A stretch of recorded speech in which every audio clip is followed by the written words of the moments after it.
So Man City have been the most talked about club in the world over the past couple of weeks. But there was a time, long before Haaland, De Bruyne, Pep, Guardiola, a treble, and of course, Sheikh Mansour. Today, we're going to take a look at Manchester City in the 1990s. What were they like as a club back then? What players did they have? Their managers, their kits, and so on. Before we begin, let us know what were your thoughts of Manchester City at that time. Like the video and subscribe for weekly 90s football content. Let's bloody do this. Cool, if I look like an absolute sweaty mess, it's because I am. It is roasting in this man cave. But when I think of Manchester City in the 1990s, a few players come to mind. Niall Quinn, Keith Curle, Uwe Rosler, Sean Gota, and of course, Georgie Kinkladze.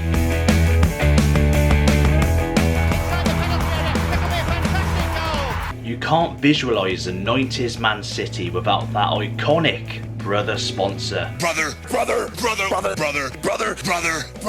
Without doubt, some of the nicest kits the 90s had to offer. This is also pre-Etihad, so they were still playing at Main Road. Well, that's all well and good, but what were they like back then? Where were they finishing in the table? They started the decade in the old First Division, which was basically the Premier League equivalent. After a 14th place finish in 1990, they stepped up to 5th in the 1990-91 season, which was one place above fierce rivals Man United. They replicated that again in 91-92, the final pre-Premier League season, by finishing once again in 5th place. 92-93, the start of the Premier League era, saw them drop down to 9th. Now, some of their success over the previous few seasons could be attributed to manager Peter Reid. He'd taken over initially as caretaker player manager after Howard Kendall went back to Everton. But it was indeed a whole new ball game for Peter Reid and Manchester City as they parted ways after only 4 games in a 93-94 season. They appointed Brian Horton and continued to struggle, which led to them finishing a disappointing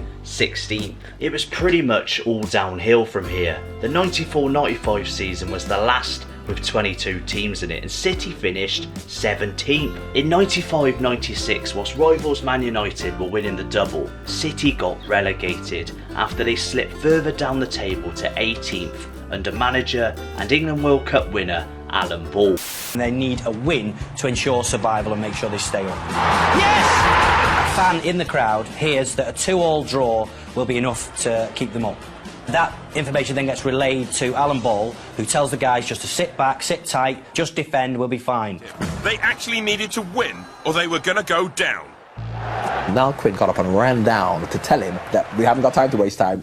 It's not the result that we thought, we're losing, to hurry up and try and do something. It's just like a cloud has come over the club, perhaps, looking back, we know where the damage was done. Things went from bad to worse for City, as after finishing 14th in the second tier of English football in 97, they further slipped down to 22nd in the 97-98 season, which meant another relegation and Man City slipping down to the 3rd tier of English football for the 98-99 season. The contrast between both Manchester clubs couldn't have been any more severe in the 98-99 season. United would famously go on to win the treble, while City were making it difficult for themselves in the 3rd tier. At one point they dropped to their lowest ever position in English football, to 12th in what is now known as League One, after that infamous loss away to York City. With that said, under manager Joe Royle, they'd go on a run, make the playoffs and ensure promotion in dramatic fashion against Gillingham in the final.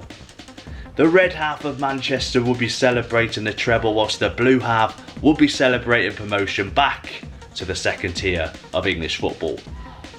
Vastly different on paper, but arguably both as important moments for each club's history. See, for that reason, even as a United fan, I don't begrudge some happiness those original fans are experiencing right now. Sure, if I had the choice, I'd have preferred City not to have won the treble 24 years later. The argument that Man City don't have any history, for me, is invalid. They do have history. Alright, it might be a bit different than some other big clubs in England, but it's still an incredible journey. The 90s was an absolute roller coaster ride for Man City fans. fans, and in the 99-2000 season they got promotion back to the Premier League. We can say what we want about all their success over the past decade, but it's safe to say that things were vastly different in our favourite era of football, the 90s. I upload full-length 90s football videos every Sunday, so make sure you're subscribed with notifications turned on so you don't miss out. And drop me a comment, what video would you like me to do next?